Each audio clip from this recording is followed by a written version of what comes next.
ETF라. ETF라니까 어렵죠, 그죠? 그냥 상장 지수 펀드라고 생각하시면 됩니다. 상장 지수 펀드도 어렵잖아요. 그 말 자체가. 예, 사실 말 자체가 어렵습니다. 그러면 이렇게 생각하면 됩니다.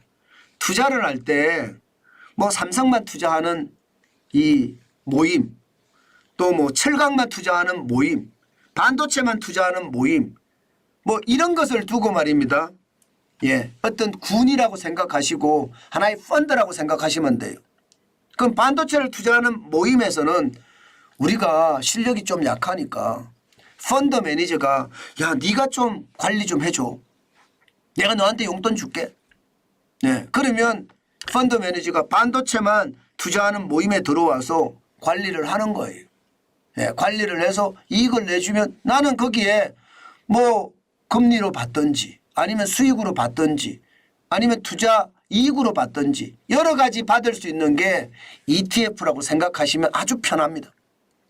내가 삼성전자 투자하는 거 투자할지 말지 어렵잖아요. ETF로 투자하면요. 반도체와 관련된 걸 투자하면 거기에 있는 펀드 매니저가 알아서 투자해 줍니다. 물론 수수료는 떼죠. 수수료는 떼고 나머지를 나한테 주기도 하겠죠. 아니면 뭐 금리형도 있고 채권형도 있고 여러 가지가 있으니까 뭐 채권에 투자하는 사람도 있겠죠. 그죠? 채권에. 주식에 투자하는 사람도 있겠죠. 부동산에 투자하는 사람도 있겠죠. 다양할 겁니다. 펀드라는 게 그런 겁니다. 펀드라는 게.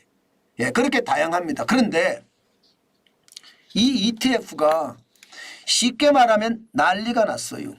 난리가. 얼마나 난리가 났느냐. 여러분 이거 한번 보세요. 1년 새에 ETF 순자산 증가율이 53.2%입니다. 그러니까 내 돈 대신 투자해 주세요 하고 돈을 보내는 사람들이 엄청나게 늘어났다는 거예요. 어느 정도로 늘어났느냐? 여러분 놀라지 마세요. 제가 그래프를 보시면 여러분들도 굉장히 놀라실 거예요. 이 정도입니다. 예, 2020 예, 이게 뭔가 좀 잘못됐는데요. 야, 이게 뭐가 잘못됐네요. 2023년 4분기거든요. 2023년 4분기인데 2024년이라 돼 있거든요. 여기 좀 잘못됐습니다. 감안을 하고 들어주시면 감사하겠습니다. 120조 3,023억 원입니다. 작년에 78조 5,116억 원이었거든요. 1년 새에 53.2% 41조 7,907억 원이 늘어났습니다. 그러니까 많은 사람들이 내 돈 대신 투자해 주세요 하고 예, ETF를 운영하는 운영사에다가 맡기는 돈이 어마어마하다는 거잖아요. 와우, 120조입니다. 120조. 진짜 대단합니다. 이게 시작을 할 때는 이 정도가 아니었거든요. 시작을 할 때는. 2013년만 하더라도요. 예, 2013년만 하더라도 이게 굉장히 적었습니다. 예, 굉장히 적었습니다. 얼마였느냐 하면 말입니다. 이게 생각했던 것보다가 많지는 않았어요. 예, 많지는 않았습니다. 이게 지표가 제가 잘못되니까 약간 저도 헷갈리고 있습니다. 중요한 것은요. 분명하게 많이 늘어난다는 것, 이것은 생각을 해 주셨으면 좋겠다. 자, 제가 다시 말씀을 드리겠습니다. 이 밑에 지표가 예, 틀렸으니까 좀 감안을 해서 들어주십시오. 예, 2023년 12월이라고 써놨는데요. 이 부분은 2002년입니다. 2002년에 처음으로 ETF가 만들어졌거든요. 2002년에. 처음으로 ETF가 만들어져서 그 당시에 3,552억 원이 들어왔습니다. 그것이 말입니다. 점점 늘어나기 시작합니다. 점점 늘어나기 시작하는 게 2013년에 예, 19조 4,200억까지 놉니다. 2013년입니다. 2013년에 예, 19조 4,200억까지 늘고요.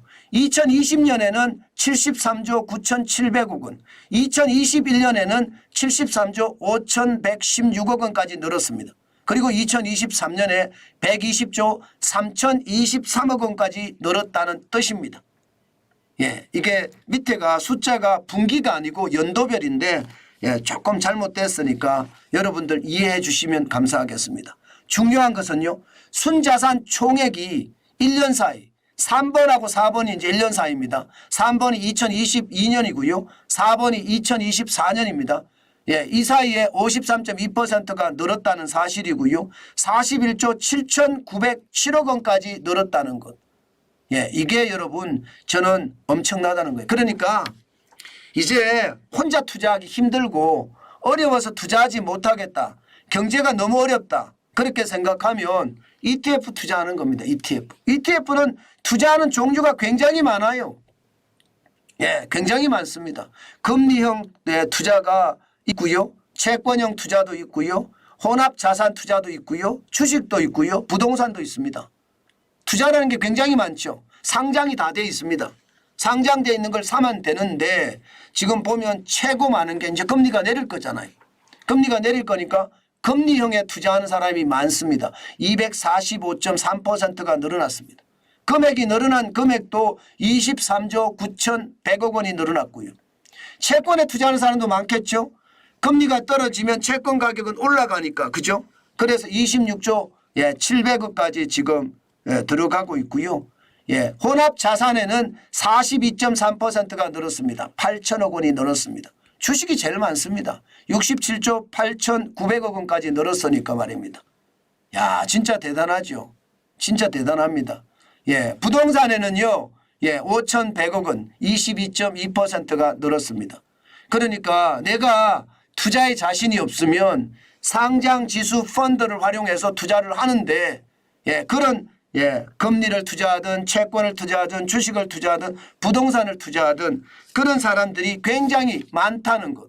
또 돈이 많으니까 시장에서 내 대신 투자해 줘 하는 게 많다는 것이 현실이다. 그 말씀 제가 강조해 드립니다. 실제 시장에서 잘 나가는 것은 보면요. 삼성자산운용에서 운영하는 코덱스입니다. 코덱스 CD 금리 액티브의 금리에 대한 투자를 하는 게 6조 4,200원까지 자산이 늘었습니다. 굉장히 빨리 늘죠.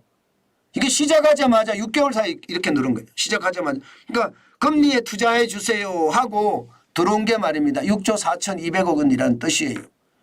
그다음에 타이거 코파죠. 코파 금리 액티브는요. 미래에셋 자산 운용이 하는데 4조 6,700억 원. 이건 5조나 늘었습니다. 5조나. 금리가 다 늘었습니다. 타이거 CD도 마찬가지. 금리 투자 KIS에 미래에셋 자산 운용이 운영하는데 여기도 굉장히 순자산이 많이 늘었습니다. 6조 7천억 원인데 3조 3,100억 원이 늘었습니다. 전체적으로 보면 말입니다. 시장에 저는 대단한 일이 벌어지고 있다고 생각합니다. 대단한 일이. 저는 시장에서 말입니다. 사람들이 이제 투자 패턴이 바뀌었다고 저는 생각해요. 옛날처럼 말입니다. 내가 공부해서 투자하고자 하는 사람도 있겠지만 아니야. 전문가 손에 맡길게. 전문가들이 투자해 줬으면 좋겠어. 그래서 말입니다. 이게 120조 3,023억 원까지 나갈 정도로 전문가들에게 맡기는 율이 많다. 저는 그렇게 생각합니다. 제가 여러분들에게 계속 말씀드릴 때마다 그 이야기를 말씀을 드려요. 파생상품은 알지 못하면 하지 마라. 그 말씀 제가 계속 드렸죠. 파생상품은요. 진짜 알지 못하면 자칫 잘못하면 큰일 납니다. 그런데 ETF도 물론 뭐 파생상품이기는 한데요. 이거는 상장지수 펀드잖아요. 그렇기 때문에 조금 안전합니다. 안전합니다. ETF에 대한 것도 여러분 반드시 공부를 하고 시장에 들어가셔야 돼요. ETF에 대한 공부를 하지 않고 시장에 들어갈 때 오히려 그 위험성이 커진다는 것 여러분 반드시 기억하시고요. 시장은요. 내가 모르고 시장을 들어가는 자체는요. 저는 무조건 안 된다. 무조건 안 된다. 시장을 알아야지 시장에 대한 대응책도 나오는 거거든요. 그런데 시장을 모르고 시장에 들어갔다가 낭패당하지 말고요. 반드시 말입니다. 반드시 시장을 이해하는 것. 뭐 ETF가 뭔지 그리고 그런 것을 이해하기 되게 쉬운 게 말입니다. 제가 지금 설명드린 것도 뭐 어느 정도 참고가 되시겠지만 창구에 가서 직접 물어보는 게 좋고요. 많이 하지 말고 조금만 해서 투자해 보는 것도 좋습니다. 그러면 금방 익힙니다. 그래서 저는 투자도 여러 가지 패턴으로 해야 된다 하는 말씀을 강조하고 싶습니다.